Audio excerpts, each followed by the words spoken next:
तुम्हें पता है मेरे आका ने फरमाया चम्मच गिरने की जो आवाज आती है इससे भी शैतान खुश होता है।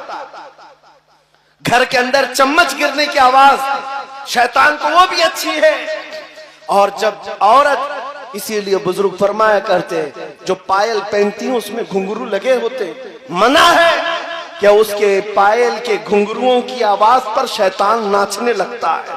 ये तो छोटी छोटी आवाजें, और तुम जो डीजे लगाते हो उससे तो पता नहीं कितनों के कलेजे फट जाएं, कितने हार्ट पेशेंट मर जाएं, कितनों के घरों के सामान हिल जाएं। तुम इतनी बड़ी बड़ी आवाजों पर रक्स करते हो और क्या करने जा रहे हैं, क्या करने जा रहे हैं। कहते तो है हम सुन्नते रसूल को आबाद करने जा रहे हैं, शादी सुन्नते रसूल है।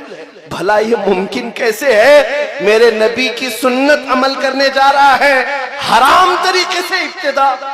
ये पॉसिबल नहीं हो सकता, ये मुमकिन नहीं है।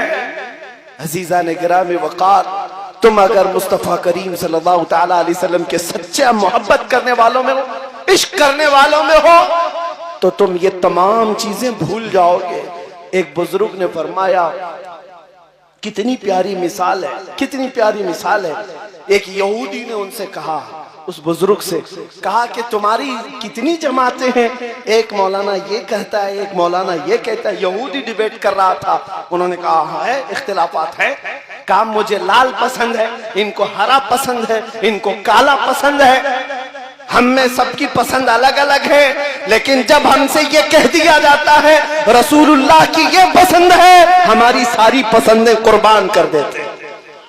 फिर हमारे दरमियान लाल काला पीला नहीं आता, हम उस पर चलते हैं जो रसूलुल्लाह की पसंद है।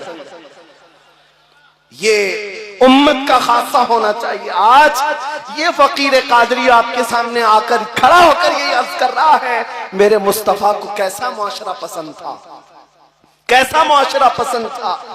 क्या आप वो बनना नहीं चाहेंगे जिसको देखकर रसूल पसंद करे, रसूल पाक सल्लल्लाहु तआला अलैहि वसल्लम जिसको पसंद करे। मुझे एक बात याद आती है, कमरे में था कुछ दिनों पहले किसी प्रोग्राम में, और एक साहब, एक नौजवान लड़का मुलाकात के लिए आया, सज संवर करके, बहुत उम्दा कपड़े पहना, उम्दा खुशबू लगाया, सुरमा लगाया आया। मुलाकात करने के बाद मैंने पूछा क्या हमेशा इसी तरह के लिबास में रहते हो? कहा नहीं, आज आपसे मिलना था इसलिए तैयार होकर क्या ये कपड़े पहन कर आया। मैंने कहा मैं तो एक बहुत छोटा आदमी हूं, गुनहगार आदमी हूं, आपने मुझसे मिलने के लिए पूरा हुलिया चेंज किया। क्या आपको खबर है अचानक एक रात आएगी जब मलकुल मौत रूह निकालेंगे और तुम रसूलुल्लाह से मिलने के लिए कब्र जा रहे होंगे, तुम कब्रिस्तान जा रहे होंगे। तुमने कभी सोचा कि मेरे मुस्तफा से मिलने के लिए मुझे जाना हो तो मैं किस तरह तैयार होऊंगा? उस वक्त मलकुल मौत तुम्हें तैयारी करने का मौका नहीं देंगे। इसीलिए हम वक्त तैयार रहो, जिस दिन भी आ जाए इज़राइल लब्बैक कहो और चल पड़ो कि रसूलुल्लाह की बारगाह में जाना। मेरे अजीजों, किसी को गुनाहों के अड्डों पर उठाया गया तो उसका खात्मा कितना बुरा है। मैं आपको कहता हूं, लोग कोरोना में मरने वालों के मुतालिक कहते थे, अरे बेचारे की मौत हो गई, प्लास्टिक में रैप करके अंदर डाल दिया गया, 4 लोग जनाजा पढ़े, उससे ज्यादा जनाजा पढ़ने की किसी को इजाजत नहीं थी।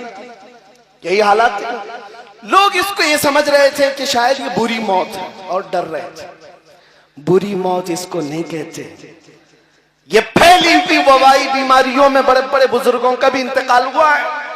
अशरे मुबशरा, 10 जन्नती साहबा में से एक साहबी अबू उबैदा बिन जर्राह रदियल्लाहु ताला, ताउन अमवास फैली हुई बीमारी में उनका इंतकाल हुआ। कोई ये नहीं कहता कि उस सहाबी की बुरी मौत हुई। हजरत अबू जर गिफारी, इनका इंतकाल हुआ, इनकी बीवी चौराहे पर जाकर खड़ी होकर ऐलान करती थी कि लोगों कोई है आओ, मेरे शौहर का इंतकाल हुआ, जनाजा के लिए कोई है नहीं। 4 लोगों को ढूंढने के लिए उनकी बीवी खड़ी थी। तो क्या मतलब है, बुरी मौत है? मौत का बुरा होना या अच्छा होना न बीमारी पर डिपेंड है, न लोगों की कसीर तादाद पर है। मैं आपको बताता हूं मौत अच्छी है या बुरी कैसे। अगर तुम ईमान पर मर जाओ और 1000 टुकड़ों में कट जाओ, अच्छी मौत। और अगर गुनाहों के अड्डों पर मौत आई, कुफ्र पर मौत आई, फिर तुम्हें 1 लाख लोगों का कंधा भी मिल जाए, बुरी मौत है, बुरी मौत है।